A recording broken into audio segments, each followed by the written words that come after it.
I saw something today I should never have seen. My own son, Marcus, the man I raised with so much love, rifling through my documents like a thief in my own home. And the worst part is, he doesn't know I saw him. He doesn't know the security camera I sent to be repaired is working perfectly again. It all started 3 days ago when I called the technician to fix the surveillance system. It had been broken for weeks and I felt vulnerable. A 68-year-old woman living alone after Marcus and his wife Angelica insisted on moving in with me to take better care of me. How bitterly ironic. I completely forgot to mention to them that I'd hired someone for the repair. I was so used to them controlling every aspect of my life that it simply slipped my mind. But thank God it did, because otherwise I would have discovered the truth too late. This morning, after Marcus supposedly left for a job interview and Angelica went to the grocery store, I decided to check if the cameras were working on my phone. The app the technician had installed let me see the whole house in real time. At first, I thought about testing it later, but something urged me to do it immediately. I tapped the screen, and there they were, crystal clear images of my living room. My heart stopped. Marcus and Angelica hadn't gone anywhere. They were right there in my living room with all my documents scattered across the coffee table as if it were their personal office.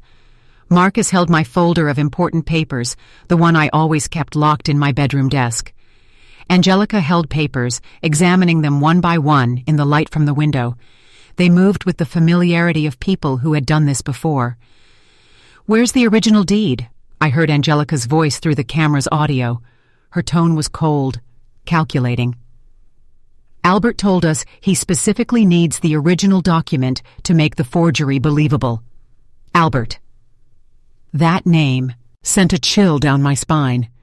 He was a lawyer Marcus had met at some bar, a shady-looking guy who had always given me a bad feeling. Now I understood why.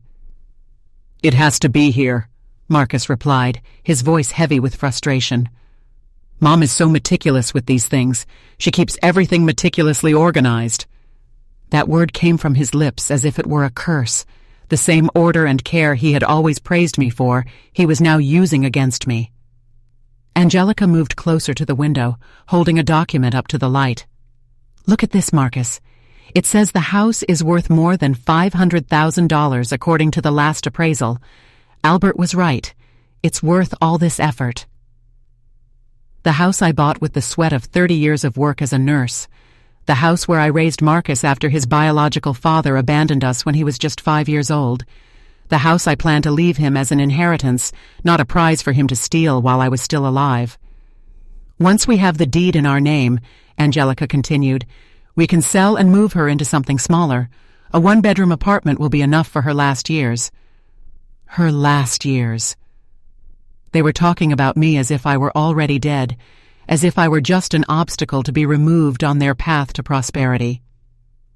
Marcus walked toward my bedroom.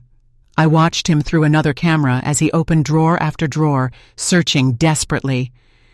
"She has to have a safe deposit box or something.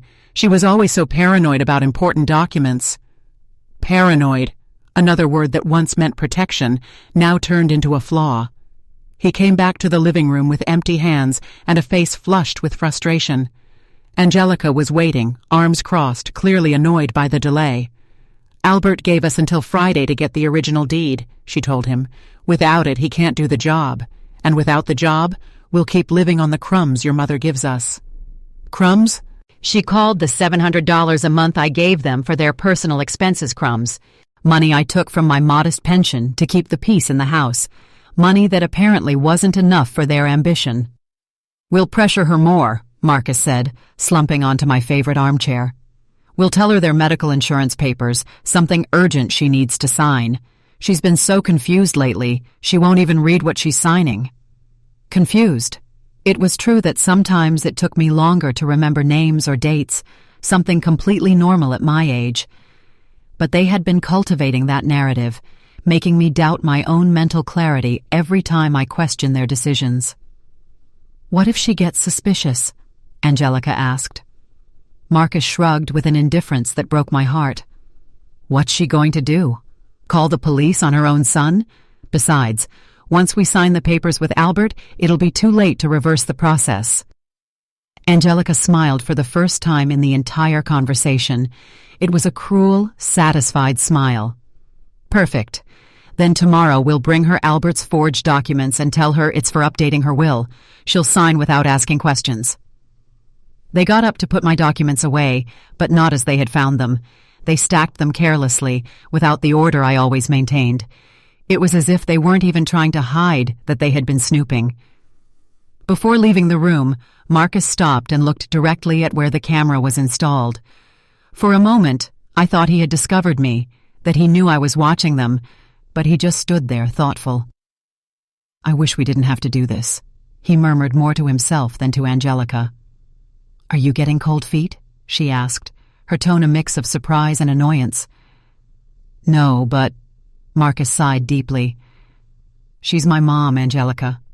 The woman who raised me alone, who worked double shifts to give me everything I needed." For a moment, a microscopic flash of hope ignited in my chest. Maybe there was something left of the boy who used to hug me when he had nightmares. Maybe there was still salvation for us. But Angelica walked over to him and put a hand on his shoulder. "Marcus, honey, think about our future. Think about the kids we want to have. Are we going to depend on an old woman who gets more senile every day? This house is our chance to be independent, to build something of our own." And just like that, with those venomous words, the last vestige of my good son disappeared. I watched his expression harden again as greed once again took over his features. "You're right," he finally said. "It's time to think about us." They left the room, and I stayed there, sitting in the kitchen, watching my phone screen as if it were a horror movie. But it wasn't fiction. It was my real life falling apart before my eyes. For 35 years, I had built that man. I fed him, clothed him, I educated him, comforted him in his failures, and celebrated his triumphs. I worked until I was exhausted to pay for his college. I gave up rebuilding my own romantic life to focus on him, and now my greatest creation had become my greatest betrayal. But there was something Marcus and Angelica didn't know, something that would turn them from hunters into prey without them even realizing it. I had all their conversations recorded. I had the evidence of their criminal conspiracy, and for the first time in months, I had the power to decide my own destiny. The war had just begun, and they didn't even know they had already lost. Over the next 3 days, I lived a double life I never imagined possible. On one hand, I was the same old woman, the loving mother who made breakfast, asked about their plans, and smiled when Marcus kissed my forehead before leaving. On the other hand, I was an undercover detective in my own home, documenting every move, every conversation, every piece of evidence of Taiking, the greatest betrayal of my life. Technology had become my secret ally. I reviewed all the recordings from the day, taking mental notes of every important detail. I had complete conversations where they confessed their criminal plan. I had dates, names, specific amounts. I had enough evidence to destroy their lives if I wanted to. But something stopped me from calling the police immediately. Maybe it was the last sliver of hope that Marcus would come to his senses. Maybe it was my need to fully understand how far they were willing to go. Or maybe, in the depths of my heart, I needed a direct confrontation before taking irreversible action. Wednesday dawned with a light rain that beat against the windows like tears from heaven. Marcus and Angelica had breakfast in silence, exchanging complicit glances that I pretended not to notice. There was a different tension in the air, as if something important was about to happen. "Mom," Marcus said after finishing his coffee, "we need to talk to you about something important." Here it was, the moment they had been preparing for. "Of course, my love," I replied, sitting across from them at the dining table. "What is it about?" Angelica cleared her throat and placed a folder I didn't recognize on the table. "Marisol, we've been thinking about your future, about your financial security." "My financial security?" I asked, genuinely confused by the direction of the conversation. "Yes," Marcus intervened, taking my hand with that fake tenderness that now made me sick. "We've been looking into wills, medical insurance, That kind of important thing every person your age should have in order. Angelica opened the folder and took out several documents that looked official. A lawyer friend of Marcus's helped us prepare some papers to update all your legal documentation. They're standard forms, nothing complicated. Albert, it had to be him who had prepared those fraudulent documents. What kind of document? I asked, feigning the naivety they expected from me. Basically, it's to ensure that if anything happens to you, Marcus explained, both your will and the ownership of the house are legally in order. It also includes an authorization for us to handle your medical and financial affairs if you ever can't do it yourself. Authorization to handle my affairs. They wanted me to sign over a complete power of attorney over my life. It's for your own good, Marisol, Angelica added in a syrupy voice. Imagine if you had an accident or a serious illness. Without these papers, Marcus couldn't help you with anything legal. They handed me the documents, and I could see they were full of complicated legal terms, entire paragraphs in small print that were intentionally difficult to read and understand. But I managed to make out a few key words: transfer, assignment of rights, irrevocable power. I don't really understand all of this, I said, holding the papers and feigning confusion. Could you explain it to me more slowly? I saw a flash of impatience cross Angelica's face, but Marcus maintained his compassionate smile. Mom, they're boring technical things, he said. The important thing is that you sign here, here, and here. He pointed to several lines marked with small X's. The lawyer says it's urgent because there are changes in tax laws that could affect you if you don't update these documents before next month. Lies. It was all a convoluted lie to pressure me into signing without reading. What if I want to read everything first? I asked.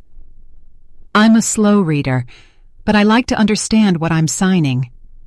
Angelica's mask of patience began to crack. Marisol, it's over 20 pages of legal jargon. It would take you days to fully understand, and as Marcus said, it's urgent. Besides, Marcus added, we trust that the lawyer did everything correctly. He's a very respected professional. Respected? Albert, the man who, by their own words, had done this kind of fraud before. Well, I finally said, putting the papers on the table, let me think about it until tomorrow. It's a very important decision, and I want to be sure. The silence that followed was so thick you could cut it with a knife. Marcus and Angelica exchanged a look of alarm they tried to hide. Mom, Marcus said, his voice taking on a firmer tone, we really need you to sign today. The lawyer gave us an appointment for early tomorrow, and if we don't bring the signed documents, we'll lose the opportunity. What opportunity? I asked. Angelica leaned forward, her patience finally exhausted. The opportunity to protect you legally, Marisol. Don't you trust us? Don't you trust your own son? There it was, the emotional manipulation they had been saving as their final card, turning my caution into a matter of family trust. Of course I trust you, I lied, picking up the pen Marcus had placed next to the documents. I just wanted to be sure. I watched them immediately relax. Their faces lit up with a mix of relief and triumphant anticipation. They thought they had won. I held the pen over the first signature line and stopped. You know what? I'm going to call my doctor first to ask if this could affect my medical insurance. Mom, Marcus exploded, completely losing his composure for the first time. You don't need to call anyone. Just sign the damn papers. The shout echoed through the house like a gunshot. In that moment, I knew I had gone too far. I couldn't keep pretending. The war had officially begun. Marcus's shout still rang in my ears when I saw his true face for the first time in years. There was no longer a mask of a loving son, no fake smiles, no sweet words, only a man who was desperate and furious because his victim was resisting being devoured. Marcus, I whispered, dropping the pen on the table. Why are you yelling at me? He immediately realized his mistake. I watched as he tried to recompose his facade as he struggled, led to regain control of the situation. But it was too late. The beast had shown its fangs.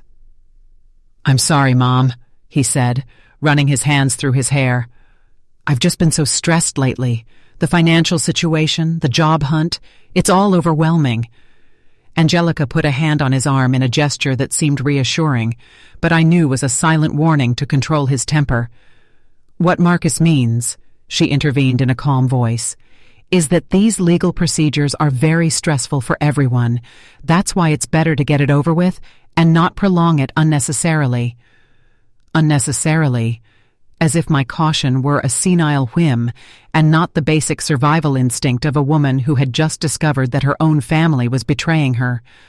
"I understand you're stressed," I said, getting up from the table, "but I'm not signing anything until I'm completely sure what it means.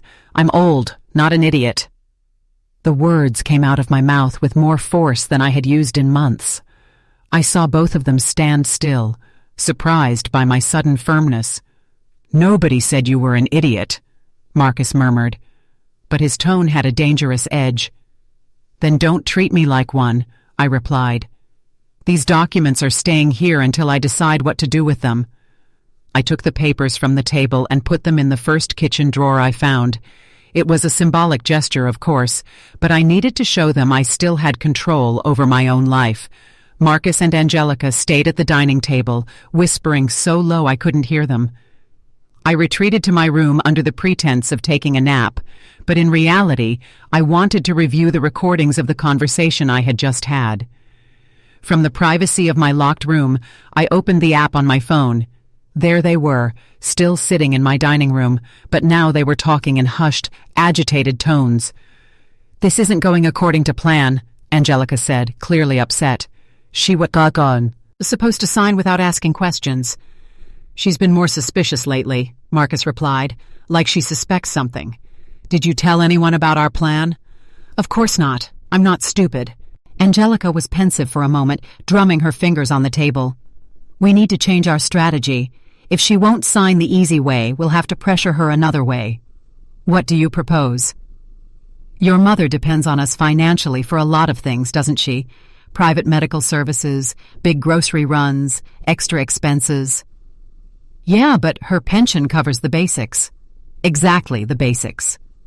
Angelica smiled with malice. "What would happen if those extra expenses suddenly disappeared? If she had to live solely on her pension?" Marcus frowned, not fully understanding where the conversation was going. "Think about it," she continued. "Without our financial support, she'd have to cancel her private medical insurance, depend solely on the public system. Without our car, she'd have to take public transport or expensive taxis. Without our help with the shopping, she'd have to carry heavy bags all by herself." The perversity of their plan began to take shape before my eyes. They wanted to create an artificial crisis in my life, to force me to become completely dependent on them. "It's brilliant," Marcus admitted, and the pride in his voice made me feel sick. "If we pressure her financially, she'll have no choice but to sign the documents to ensure our continued support." "Exactly. And if she resists, we just tell her we can't afford to help her because we don't have stable jobs, that we need legal certainty about our shared future to justify that emotional and financial investment." Investment. They talked about taking care of their mother as if it were a business with an expected return on capital. "How long do you think she'll hold out?" Marcus asked. A 68-year-old woman accustomed to a certain level of comfort, suddenly facing severe economic restrictions. Angelica shrugged. 2 weeks tops. 2 weeks. The same deadline they had mentioned earlier to complete to. Legal fraud. They got up from the table and went to their room. I heard them discussing the specific details of their economic pressure plan. They would cancel my supplemental medical insurance that very day. They would deny me use of the car for my doctor's appointments. They would stop doing the grocery shopping that required carrying heavy bags. It was a plan of economic abuse designed to break my psychological resistance. And the most terrifying part was how well thought out it was. They knew exactly what my vulnerable points were and how to attack them methodically. That afternoon, while I pretended to watch TV in the living room, I watched them execute the first phase of their new strategy. Marcus called the insurance company. "Yes, I want to cancel Marisol Jones's supplemental policy," I heard him say into the phone. "Effective immediately. Correct. I'm her son and I have legal power for these transactions." Lie. He had no legal power over my affairs, but apparently the company didn't verify that information. Angelica, for her part, reviewed all the expenses they had been covering in recent months. She made a detailed list in her notebook. Specialized medications, transportation to medical appointments, grocery shopping, occasional cleaning services. "Tomorrow we start cutting all of this," she told Marcus when he came back from his phone call. "And when she asks why, we tell her we're going through a financial crisis that prevents us from helping her as we used to." "And what if she agrees to live with fewer comforts?" "She won't," Angelica replied with absolute confidence. "I've been observing your mother for months. She's a woman accustomed to a certain order, a certain quality of life. When she feels all that is in danger, she'll sign whatever is necessary to regain stability." They were right about one thing.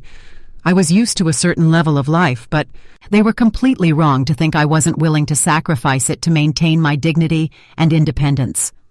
That night, after they fell asleep, I sat in the kitchen to plan my own strategy. I had recordings of all their conspiracies, clear evidence of attempted fraud, and now also of elder abuse. But I still wasn't ready to involve the authorities. There was something inside me, maybe the maternal part that still hoped for a miracle, that needed to give Marcus one last chance to come to his senses. I wanted to confront him directly, show him that I knew everything about his plans, and see if there was anything left of the son I had raised. I decided that the next day I would put my own plan into action. If they wanted to play with psychological pressure, I would show them how someone with 68 years of life experience does it. But first, I needed to make sure all my evidence was backed up in multiple places. I copied all the videos and audio to a USB drive that I hid in a place they would never think to look. I also sent copies by email to an account I had created specifically for this purpose. If anything happened to me, if they somehow managed to incapacitate me legally or physically, at least there would be a complete record of their crimes. Thursday dawned with a bright sun that brutally contrasted with the darkness that had settled in my home. Marcus and Angelica had breakfast as if nothing had happened, but I could feel the tension, waiting for the right moment to explode. "Good morning, Mom," Marcus greeted me with false cheer. "Slept like a baby," I lied. In reality, I had spent most of the night awake, planning every detail of what was to come. "Perfect," Angelica said, "because today we need to talk to you about some changes in our financial situation." Here their show began. I sat at the breakfast table feigning complete innocence about what they were about to tell me. "What kind of changes?" I asked, pouring coffee into my favorite mug. Marcus exchanged a meaningful look with Angelica before continuing. "Well, Mom, as you know, I've been looking for work for several weeks without success. Several weeks. Another euphemism for I haven't worked honestly in months, and unfortunately, Angelica added, our savings are running out faster than we expected. Their savings, they had no savings. They lived entirely on my generosity, and we all knew it. That means," Marcus continued with a grave expression, "that we'll have to make some temporary adjustments to the household expenses." "What kind of adjustments?" I asked, though I already knew the answer perfectly. "Well, things like your supplemental medical insurance, using the car for non-urgent appointments, some of the extra expenses we've been covering." Marcus paused dramatically. "They're temporary measures, of course, until we find a more permanent solution." "A more permanent solution?" They were referring to stealing my house. "I see," I said simply, taking a sip of coffee. "And what would that permanent solution be?" Angelica leaned forward, her eyes bright with anticipation. "Well, Marisol, if we signed those legal documents from yesterday, we could have the legal security necessary to make long-term investments in our family situation. Long-term investments, selling my house, and locking me in a retirement home." "I see," I replied, remaining perfectly calm. "So the documents from yesterday weren't just for my legal protection." They froze.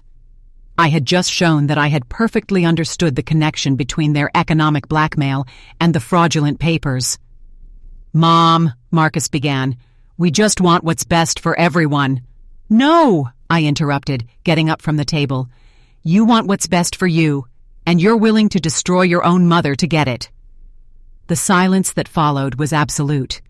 Finally, after days of acting, I had laid all my cards on the table. The war was no longer secret. It was open, declared, and without quarter. The silence in the kitchen spread like an oil slick. Marcus and Angelica looked at me with a mix of shock and calculation, as if they were completely reevaluating their opponent. I was no longer the naive mother they had been manipulating. I was a woman who had discovered their game and was ready to confront them. "Mom," Marcus finally said, his voice filled with a fake concern that was now repulsive to me. "I think you're misinterpreting our intentions."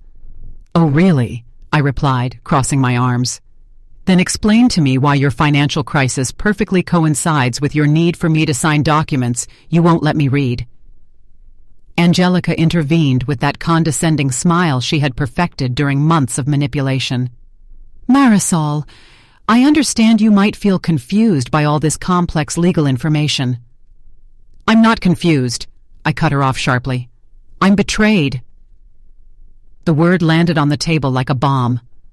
I saw Marcus physically flinch as if he was finally comprehending the magnitude of what he had been doing. "Betrayed," I repeated, savoring each syllable. "By the son I raised alone, who I fed with my own labor, who I educated by sacrificing my own comfort. The son who now wants to steal my house while I sleep." "I don't want to steal anything from you," Marcus exploded, hitting the table with his fist. "Everything I do is thinking about our shared future." "Our future?" I laughed bitterly. "Marcus, your plan includes putting me in a retirement home with the money from my own house. In what part of that plan am I included as family and not as an obstacle?" Angelica and Marcus exchanged a look of alarm. I had just shown them I knew more than they had calculated. "I don't know where you get these ideas," Angelica murmured, but her voice had lost all its previous confidence. "Ideas?" I took my phone out of my pocket and put it on the table. "Do you want me to remind you of your exact words about finding something affordable but comfortable for my last years?" The color completely drained from their faces. Marcus looked at the phone as if it were a poisonous snake. You weren't recording us," he whispered. "No," I replied with deadly calm. "You were recording yourselves. You forgot that the security camera I sent to be repaired is working perfectly, and you forgot to tell me you were going to confess all your criminal plans in my own living room." Angelica got up abruptly, knocking her chair over. "How long have you been spying on us?" "Since Tuesday," I admitted without flinching. 3 full days of recordings where you confess your conspiracy to forge my signature, steal my house, and get rid of me. I have complete conversations about Albert, the $25,000 he charges for the fraud, and even your plan to manipulate me by cutting off my financial support and medical care." The color of fear that had drained from their faces was now replaced by the fury of 2 criminals who knew they had been caught red-handed. "Get out," Marcus said, his voice low and trembling with rage. "This is our house, Marcus. Mine." I replied with a firmness I had never felt before. "And you are the ones who are leaving. You have 24 hours to pack your bags and go. I have all the evidence. If you refuse, I'll take it directly to the police, and I'll make sure you go to jail for a very long time." I watched as they looked at each other, their faces distorted by pure hatred. They didn't even try to argue. They knew they had been defeated. The next day, I watched them pack all their things in silence. They didn't look at me once. They didn't say a single word. When they left, the silence in the house was so profound it was almost deafening. It was the end of a war I never wanted to fight, and I had won. But the victory tasted of ash. The following week, I met with my lawyer. With the help of the recordings and my testimony, we managed to file a civil lawsuit against Marcus and Angelica for attempted fraud and emotional abuse. The legal process was long and exhausting, but the evidence was overwhelming. 2 months later, they were found guilty. The judge ordered them to pay me a significant amount in damages and issued a permanent restraining order. They were also sentenced to 18 months in prison instead of the 10 years they could have faced. Some people asked me if I didn't regret being so hard on my only son. My answer was always the same. I didn't regret raising him when he was a defenseless child who needed love. I only regretted not having understood sooner that maternal kindness should never be practiced at the cost of self-destruction. Now I live peacefully in my home, surrounded by neighbors who have become my new chosen family. I have learned that true family is not defined by blood or legal documents, but by mutual respect, honesty, and genuine love. And when I look back at everything I went through, I realize that the woman who emerged from that experience is stronger, wiser, and infinitely freer than the one who entered it. Sometimes to save yourself, you have to be willing to lose the ones you thought you loved the most. Did you like my story? And which city are you listening from? Let's meet in the comments. If you like the story, you can support me by sending a super thanks so I can keep bringing more stories like this. Thank you so much for your sweet support. I'm looking forward to your comments on the story. On the screen, you will see other videos about life-changing stories and lessons. I hope to see you there.